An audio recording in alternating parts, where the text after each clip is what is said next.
Sejam bem-vindos a mais um vídeo do canal Leandro Costa Oficial. Você está acompanhando mais um vídeo aqui de Verdades Bíblicas entrando na grade de programação.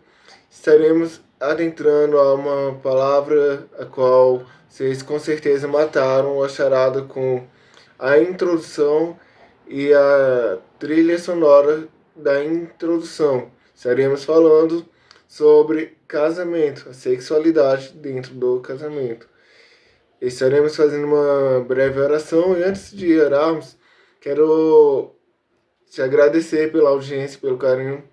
Estamos atrasados em 3 mensagens aqui da série da mensagem aqui de Verdades Bíblicas e estamos hoje, amanhã e depois postando 2 vídeos por dia para estarmos cobrindo essa falha de mensagem que estamos devendo e atrasados 3 mensagens para cobrir essa ausência.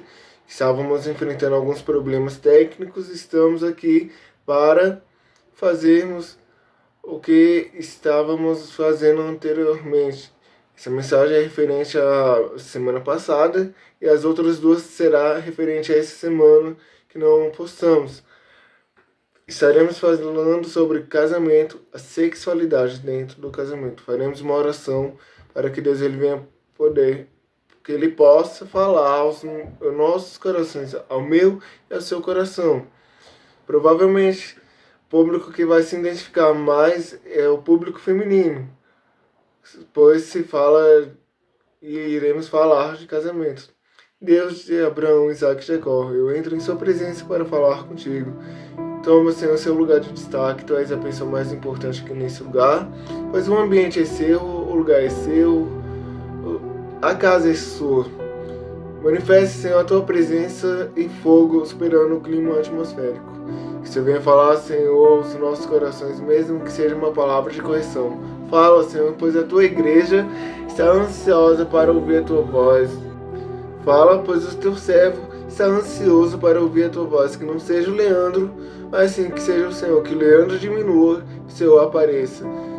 Que a partir de agora não seja eu, Senhor, mas sim o Senhor. Toma o lugar de destaque, toma a direção. Fala, Senhor, conforme teu querer e a tua vontade. A direção está por sua conta. A mensagem está por sua conta. Não quero trazer palavras eloquentes ou efeitos de palavras para convencer alguém, mas eu quero sair de cena para que o Senhor possa estar assumindo seu lugar de destaque. O único que tem que brilhar aqui, o único que tem que ter a atenção voltada é o Senhor. Todas as coisas foram feitas para o Senhor e para o Senhor são todas as coisas. Assuma o seu lugar de destaque, que não seja eu, que a partir de agora seja o Senhor, em nome de Jesus. Amém. Iremos falar sobre o nosso tema da 12ª mensagem, casamento, sexualidade no casamento. Essa palavra a qual estamos foi na décima mensagem, a qual ficou esse gancho para trazermos essa mensagem sobre casamento, que falamos sobre algumas coisas e uma delas foi o casamento. Então, estamos adentrando agora a nossa 12ª mensagem. Quero te convidar, você que tem uma Bíblia, que possa estar abrindo em 1 Coríntios, capítulo 7, versículo 1 ao versículo 4. Com certeza, na introdução você viu a imagem chamando para esse texto e juntamente com a trilha sonora. A palavra de Deus vai nos falar. 1 Coríntios, capítulo 7, versículos 1 ao 4. Versículo 1. Ora, quanto às coisas que me escrevestes, bom seria que o homem não tocasse em mulher. Versículo 2. Mas por causa da prostituição, cada um tem a sua própria mulher, e cada um tem o seu próprio marido. Versículo 3. O marido pague à mulher a devida benevolência, e da mesma sorte a mulher ao marido. Versículo 4. A mulher não tem poder sobre o seu próprio corpo, mas tem no marido. E também, da mesma maneira, o marido não tem poder sobre o seu próprio corpo, mas tem no a mulher. Bora estender até o versículo 5. Não vos defraudeis um ao outro, senão por consentimento mútuo por algum tempo, para vos aplicardes à oração e depois ajuntai-vos outra vez, para que Satanás não vos tente pela vossa incontinência. O versículo fala que não devemos nós, casados, perante a sociedade e perante Deus, o que vai trazer o símbolo do casamento, a aliança, que nós, casados, devemos estar cuidando das coisas concernentes ao casamento. Bom seria para os solteiros que não tocasse. Bom seria para o homem não tocasse em mulher. Quando a Bíblia, o versículo 1 vai falar que bom seria que o homem não tocasse em mulher, está falando da relação sexual, pois toda vez que um homem ou uma mulher tem esse toque sexual com o sexo oposto já casado, ou na nossa sociedade, os jovens não respeitam, as pessoas não respeitam essa espera para o casamento. Quando tem esse toque sexual, ele sempre vai querer tocar. Mas qual é o conselho bíblico para os jovens? Para aqueles que não conseguem se conter, é melhor casar do que abrasar. Ou seja, a Bíblia vai falar que você, jovem solteiro, que não consegue se conter, não consegue se segurar, ao invés de você se prostituir, cometer a fornicação, é melhor você casar.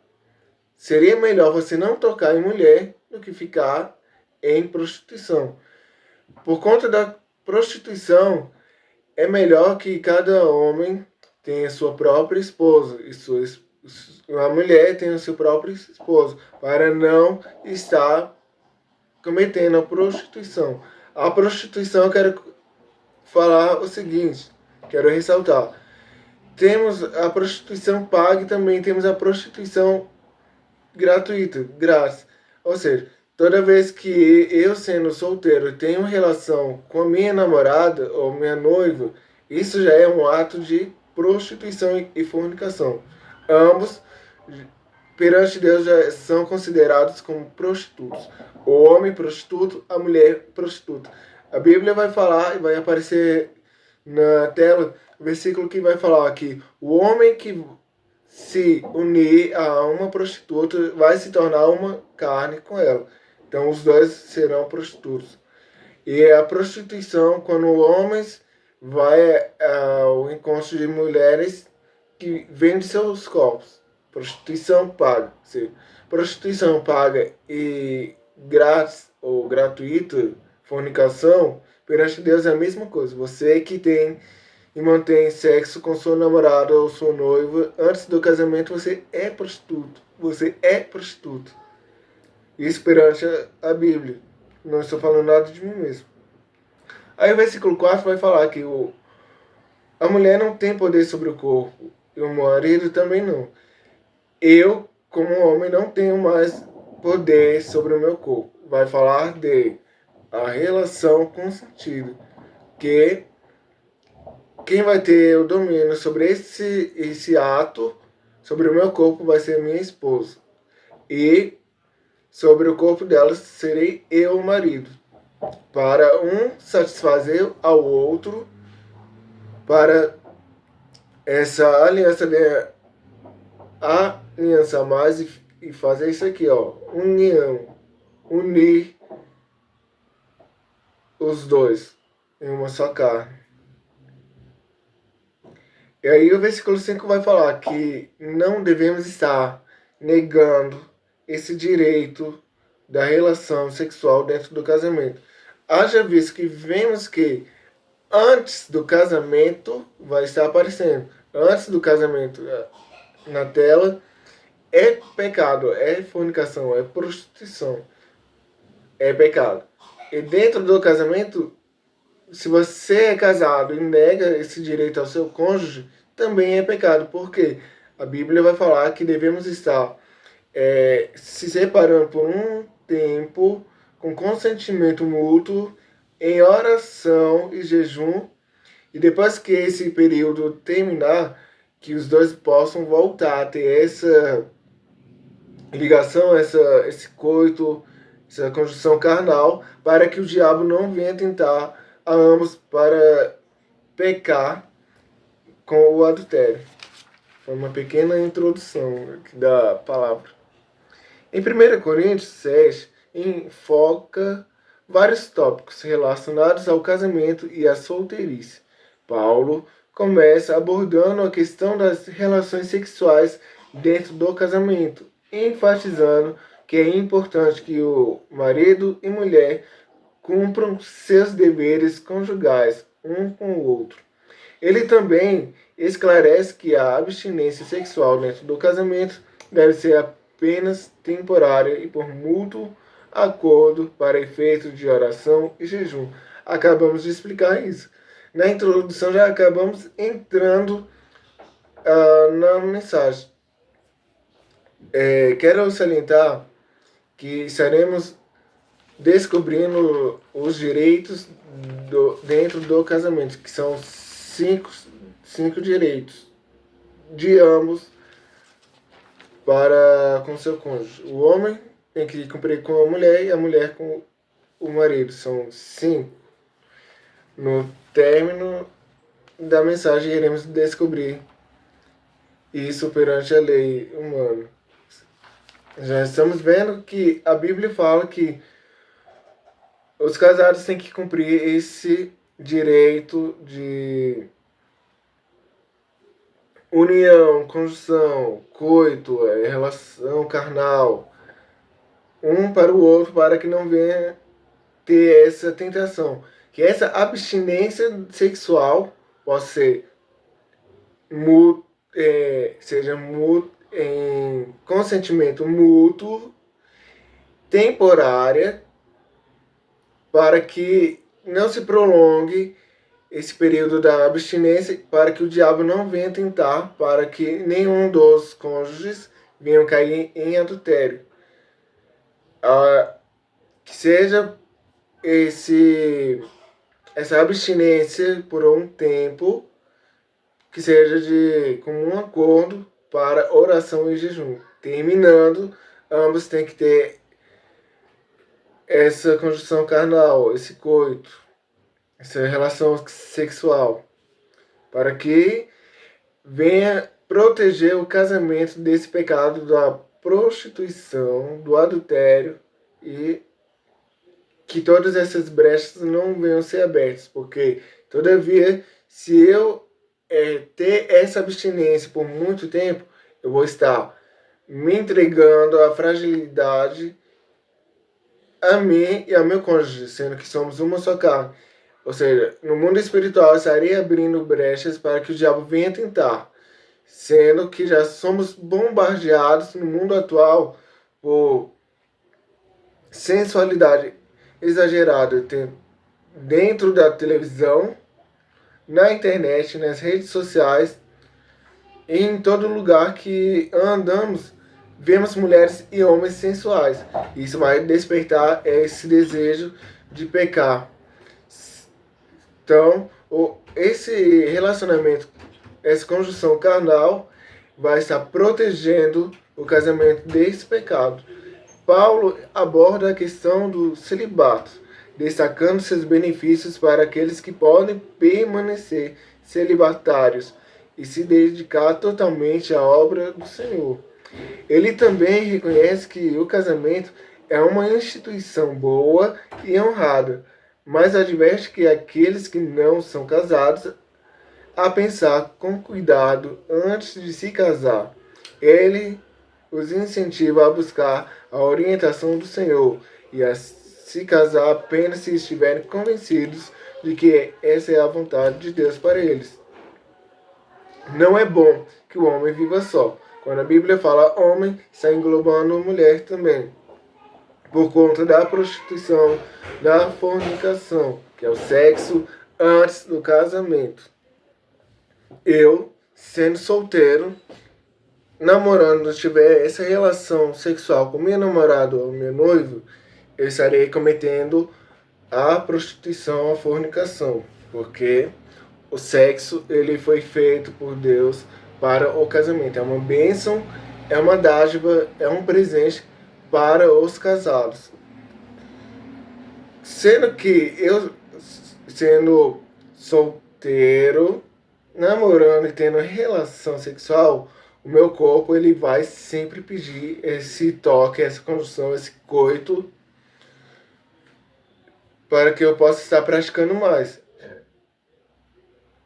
Aí a Bíblia fala, é melhor que o homem não tocasse mulher por conta disso. Mas por conta da prostituição, o casado, o solteiro, que não consegue se segurar, se controlar, é melhor que case, para que não venha ficar se abrasando. Mas celibatário seria isso. Pessoas que conseguem se conter esses desejos para não pecar. Aqueles que querem e buscam um casamento, é melhor que venha orar e consultar a Deus se essa é a vontade de Deus. Mas haja vez que eu, sendo solteiro, não consigo conter e segurar esses desejos para prostituição, a fornicação, a qual abordamos 3 mensagens atrás, é melhor casar.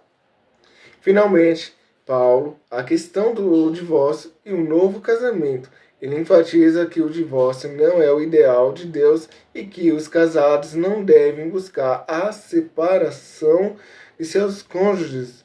No entanto, ele também reconhece que existem circunstâncias em que o divórcio pode ser necessário, como em caso de adultério ou abandono. Ele exorta os divorciados a permanecerem solteiros ou buscarem a reconciliação com o ex-cônjuge em vez de buscarem um novo relacionamento, um novo casamento ou um novo relacionamento. Paulo está falando assim, que não é bom se divorciar. Deus ele fez o casamento para ser duradouro até a morte e separar. Deus ele fez casamento para a vida toda. Não é bom se divorciar. Mas em caso de adultério e abandono dos deveres conjugais, que os divorciados possam estar se reconciliando com seus cônjuges, ex-cônjuges, para não procurar outro casamento, ok? O seu ex-cônjuge, estando vivo ou viva, está ligado perante Deus a ele. Se casar novamente, estará cometendo adultério, repudiado ou repudiado. É melhor que os cônjuges separados venham se reconciliar e reatar esse relacionamento. Mas nos nossos dias atuais, vemos que muitas mulheres procuram fazer isso e acabam caindo em uma armadilha de relacionamentos nocivos, a qual o homem fica espancando diariamente a mulher, e se a mulher não toma alguma atitude, pode gerar morte. Então, nesses casos, a lei ela vai dar uma medida protetiva para proteger a mulher desse agressor. Mas vemos que a realidade não é essa que acontece. Muitas das vezes a mulher acaba morrendo. Mas perante a Bíblia, perante o texto e a exegese bíblica, é melhor que os separados venham se reconciliar. Reconciliar. Mas, se eu quero abrir esse parênteses, mas se esse casamento é nocivo, melhor separar. A lei está aí para proteger vocês, mulheres, de homens agressores. Assim como tem homens agressores, tem também mulheres agressoras. No geral, 1 Coríntios 7 fornece orientação sobre como abordar questões relacionadas ao casamento e à solteirice de uma perspectiva bíblica. Paulo encoraja os coríntios a priorizar seu relacionamento com Deus acima de tudo, sejam casados ou solteiros. Ele enfatiza a importância do cumprimento dos deveres conjugais e os benefícios do celibato para aqueles que conseguem permanecer solteiros. É importante que os casados cumpram seus deveres conjugais, mas o que tem que estar em primeiro lugar é a sua relação com Deus. E isso vai abranger para o casamento. E aqueles que conseguem se manter puros, que possam estar prestando um serviço a Deus. Se preocupar com as coisas concernentes à obra. Finalmente, ele oferece orientação sobre o divórcio e um novo casamento, reconhecendo que não é o ideal de Deus, mas reconhecendo que pode haver circunstâncias em que seja necessário. 1 Coríntios 7:1 vai nos falar coisas que me escreveste depois de falar sobre os problemas mencionados pela família de Chloe. 1 Coríntios 7:1 vai falar: ora, quanto às coisas que me escreveste, bom seria que o homem não tocasse em mulher. 1 Coríntios 1, versículo 11 vai falar: porque a respeito de vós, irmãos meus, me foi comunicado pelos da família de Chloe que há contenda entre vós. Paulo começou a responder as perguntas que lhe foram enviadas. Algumas pessoas começaram a questionar a Paulo e Paulo ele começou a trazer a clareza e a responder cada questionamento dessas pessoas. 1 Coríntios 7, versículo 14 e 40 vai nos falar. Espero que você esteja abrindo e acompanhando na Bíblia.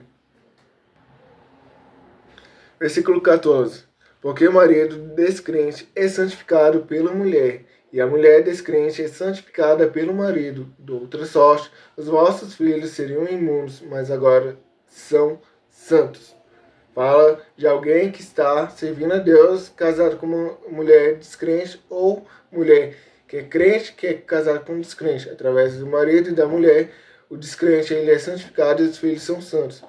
Versículo 40. Será, porém, mais bem-aventurado de se ficar assim, segundo o meu parecer. E também eu cuido que tenho o Espírito de Deus. Bom seria que o homem não tocasse em mulher. Havia duas posições extremas na igreja de Corinto.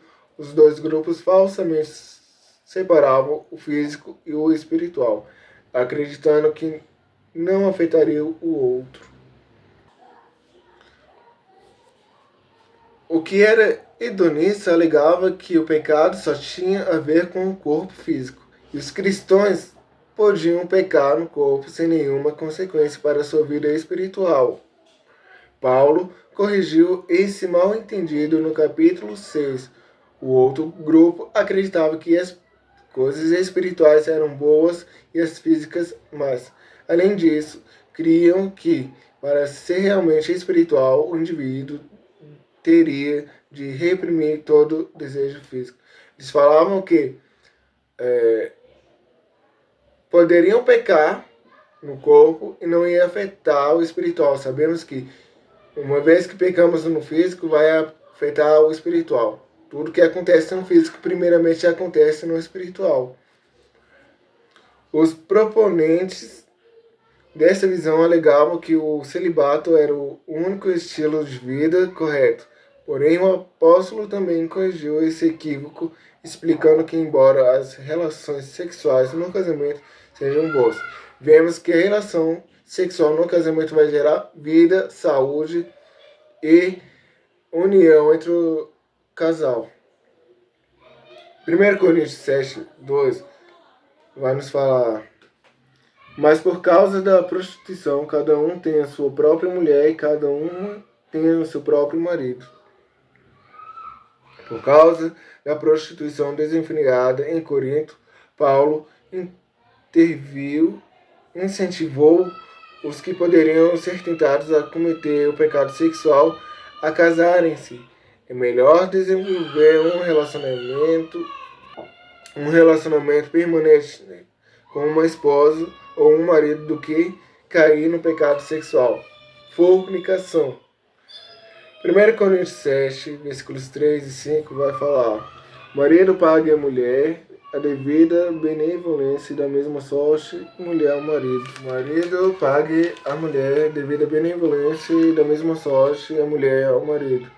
A mulher não tem poder sobre o seu corpo, seu próprio corpo, mas tem o marido. E também, da mesma maneira, o marido não tem poder sobre o seu próprio corpo, mas tem a mulher. Não vos defraudeis um ao outro, senão por consentimento mútuo por algum tempo, para vos aplicardes à oração, e depois ajuntai-vos outra vez, para que Satanás não vos tente pela vossa incontinência. Benevolência. Marido e esposa têm o dever de manter relações sexuais um com o outro, para que nenhum deles seja tentado por Satanás a ter relação fora do casamento. É importante que os casados tenham essa rotina de intimidade, conjunção, coito, para união, para acontecer isso. Fortalecer mais os laços entre marido e mulher, homem e mulher. E para o casamento mesmo ser protegido por conta da devida benevolência a ambos. A situação do Corinto romana não era drasticamente distinta da sociedade atual. Diante dessa realidade, Paulo lembra aos coríntios a importância da intimidade conjugal, sexo dentro do casamento, uma vez que a intimidade sexual cria entre os cônjuges uma união que vai além do prazer físico. A intimidade e a relação sexual pertencem exclusivamente ao âmbito do casamento entre marido e esposa. Vai acontecer isso aqui, ó. Fortalecimento, união entre os dois. Cada homem ou mulher deve ter relações sexuais com seu próprio cônjuge. Nós, casados, perante Deus, perante a lei, devemos estar suprindo essa necessidade do nosso cônjuge. Em vez de considerar a intimidade sexual pecaminosa ou vê-la como um obstáculo para a verdadeira espiritualidade, Paulo enxerga como fator de comunhão entre os cônjuges e de proteção contra o pecado, que acabamos de falar. Aliás, é questão de responsabilidade tanto da esposa quanto do marido certificar-se de que a intimidade sexual permaneça constante e habitual. Isso aqui, ó, fortalecimento no relacionamento. O distanciamento sexual ou o desinteresse de uma das partes abre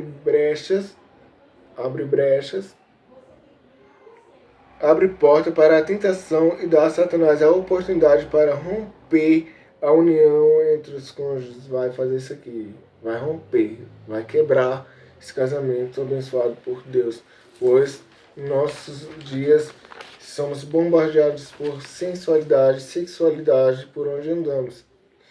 E se ambos não estiver contribuindo para essa união, esse fortalecimento, é suscetível ao adultério, à traição. Ao colocar a mulher em pé de igualdade com relação ao marido nos direitos e deveres conjugais, ambos têm esse dever de manter essa união, esse fortalecimento, essa ligação para o próprio bem-estar do casamento. Paulo deixou bem claro que diante de Deus ambos são responsáveis pela felicidade ou infelicidade no lar, e destacou o quesito sexual fundamental para um casamento estável e próspero. Não vos priveis um ao outro. É uma das mais importantes frases de impacto nesse sentido. Tem que ter, de fato, a conjunção carnal, a entrega de ambos um ao outro para satisfazer um ao outro, para proteger o casamento. Pois temos diversas fontes aí que vai promover essa tentação. Sexo no casamento entre um homem e uma mulher tem plena aprovação de Deus, observados os devidos limites, e deve ser uma entrega a ambos os cônjuges pelo prazer de fazer o outro feliz. Se o meu corpo pertence ao meu marido e o corpo do meu marido me pertence, deve haver um mútuo consentimento e a consciência de que a abstinência prolongada pela indiferença de uma das partes abre uma grande brecha para Satanás os tente. Vai falar que devemos estar fechando todas as brechas, tendo essa relação, esse coito com o nosso cônjuge. Mas você casado, homem principalmente, ou muitas das vezes também as mulheres querem a relação e o cônjuge não quer, tem que respeitar esse momento que o cônjuge ele não quer. Assim que possível, ter essa união, essa conjunção carnal, esse coito, para fortalecer e proteger o relacionamento, esse casamento da prostituição, adultério e fornicação. Para que o diabo não venha tentar, ele vai tentar de todas as formas, vendo que está tendo essa abstinência prolongada. Ele vai, sabendo dessa abstinência, ele vai investir pesado para que ambos venham cair nesse pecado. Jesus também nos deixou orientações com relação ao casamento, ao condenar adultério e elevá-lo ao patamar das intenções e ao esclarecer que as únicas exceções que permitem um segundo casamento são casos de adultério ou morte. Se eu olhar para uma mulher e desejar, estou cometendo adultério. É isso que Cristo ele veio estreitar. Que não vai falar somente do coito, da relação propriamente dita. Vai falar da intenção do coração. Se eu olhar e desejar, já cometi o adultério. Agora vamos descobrir os 5 direitos dentro do casamento na lei humana.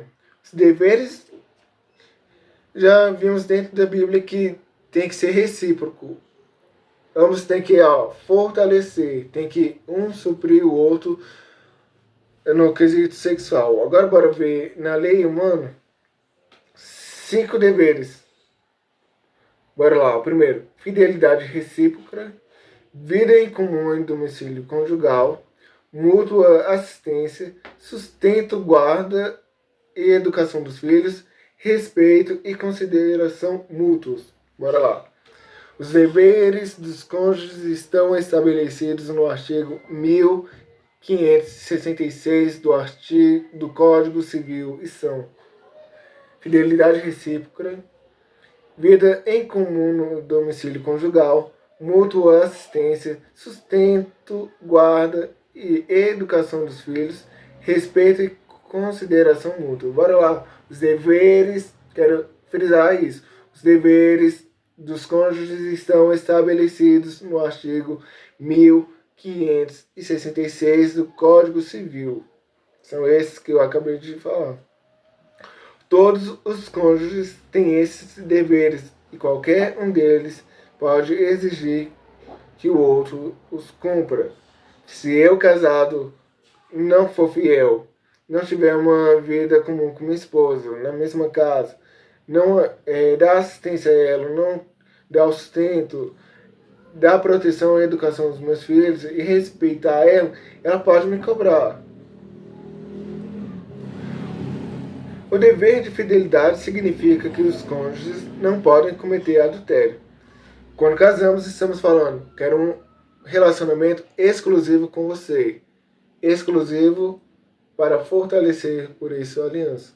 Não tem que ter a violação de nenhum desses deveres dentro do Código Civil. O dever de fidelidade significa que os cônjuges não podem cometer adultério, foi o que eu falei. O dever de vida em comum implica que os cônjuges devem viver junto, compartilhar o leito e a mesa, a cama e a mesa juntamente com seu cônjuge ou seus filhos também.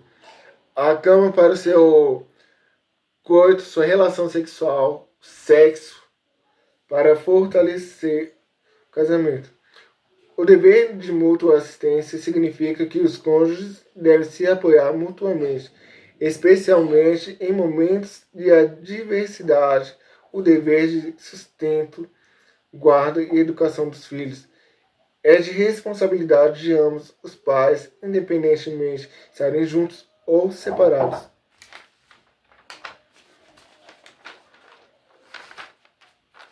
Fidelidade recíproca. Vou colocar uma take. Eu vou te pedir, editor, a colocar uma take sobre isso aí. Vamos ver? Falta de personalismo. Pessoal, vou mostrar para vocês aí, ó, essas imagens aí. Eu coloquei sistema de câmera na minha casa justamente para proteger, né, minha esposa, né, desse mundo aí, essas crueldades que tem. Então eu coloquei essa câmera aí para mostrar para vocês o que é isso aí. Tinha esse defeito aí na pia da cozinha, né? E como eu viajo muito, eu não tive tempo de olhar isso, né? E ela foi e chamou esse amigo aí, ó, para poder dar essa olhada aí, sabe? E ela falou que ele é profissional, né? Agora eu não sei se a forma dele trabalhar é assim, né? E então eu pus essas câmeras aí para mim poder ver o que aconteceu mesmo no dia, na verdade, né? E eu achei ele muito com falta de ser personalidade, sabe? Então assim, aí ele vai ali, ó, vou mostrar pra vocês verem, pra vocês entenderem, ó. Aí ele tá ali, ó, debaixo da pia ali pra consertar, sabe? E olha lá, ó. Mesmo tempo que ele tá lá fazendo o serviço, olha lá o que ele tá olhando, ó.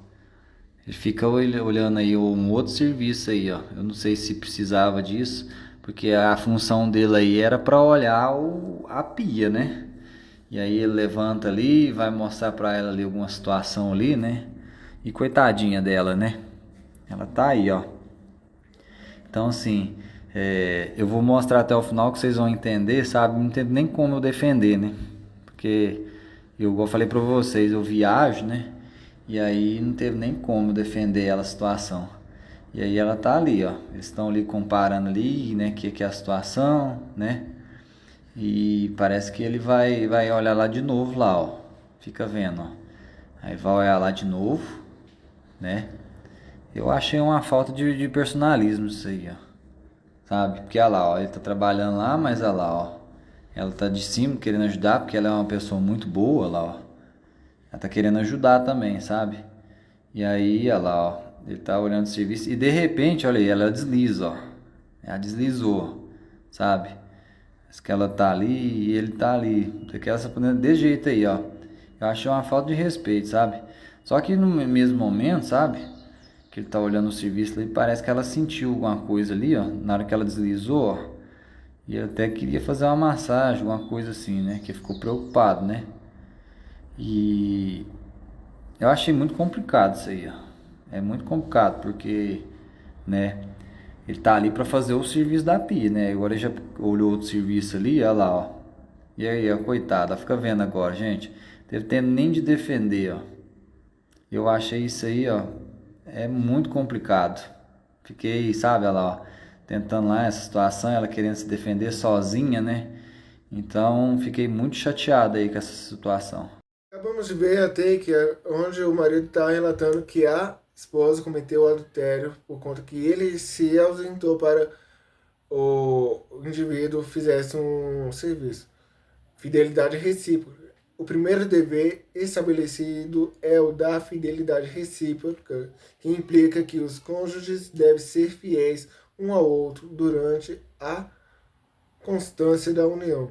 Anteriormente, a quebra desse dever de fidelidade era frequentemente utilizada como fundamento para justificar pedidos de separação, divórcio. 2. Segundo, vida comum no domicílio conjugal, coabitação, sexo. Segundo dever estabelecido é o da coabitação, sexo, que envolve a necessidade do casal conviver sob o mesmo teto e estabelecer uma moradia conjunta. O importante é que exista uma convivência harmoniosa e respeitosa entre os cônjuges, independentemente de morarem no mesmo local. Terceiro, assistência mútua. Esse dever se traduz no fornecimento de alimentos, vestuário, medicamentos e até mesmo outros aspectos práticos, envolvendo também fatores intrínsecos como sinceridade, honra e privacidade um do outro.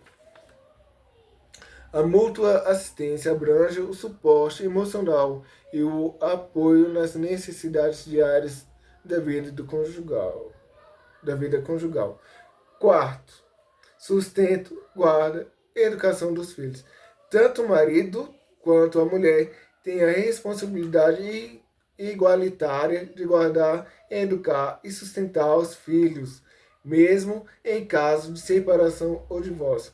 É fundamental que os cônjuges compartilhem as obrigações parentais de forma equitativa, visando sempre o bem-estar e o desenvolvimento saudável dos filhos. Não é o bem-estar, o interesse do casal separado, é dos filhos, mesmo separados ou juntos, é o interesse que vai prevalecer, são dos filhos. Quinto e último, respeito e consideração mútuos. É o que muitas das vezes não acontece. Esse dever envolve a estabilidade moral e psicológica da união, exigindo cuidado com os sentimentos e os ideais do outro. O respeito mútuo é essencial para o fortalecimento do vínculo conjugal, promovendo uma convivência saudável e harmoniosa. Essa união tem que ser saudável, não tem que ser nociva, não tem que promover insegurança e tem que ser harmoniosa. Ambos têm que se respeitar para que venham se fortalecer.